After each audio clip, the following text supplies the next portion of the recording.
Magandang araw sa inyong lahat at welcome sa aking channel. Nakatakdang lumipad papuntang South Korea si Kim Chu matapos siyang manalo bilang Outstanding Asian Star sa Seoul Drama Awards. Sa isang pahayag, sinabi ni Kim na siya ay opisyal na inimbita ng Seoul Drama Awards Organizing Committee ng Korean Broadcaster Association upang dumalo ng personal sa seremonya ng awarding at tanggapin ang kanyang award bilang pagkilala sa kanyang tagumpay. Si Kim Chu ang nanguna, kasama si Paulo Avellino na nakakuha rin ng mataas na boto. May mga nagsasabi na baka kasama nito si Paulo upang tanggapin ang nasabing award.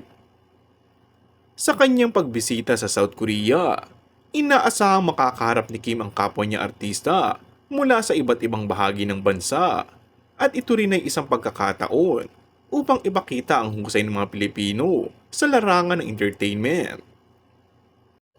Ang Seoul Drama Awards ay isang mahalagang kaganapan na nagtatampok sa mga natatanging produksyon sa Asia at ang pagkilala kay Kim ay nagbibigay din sa kanyang kontribusyon sa industriyang ito. Kung bago ka lang sa aking channel ay mag-subscribe at pindutin na rin ang notification bell. Maraming salamat!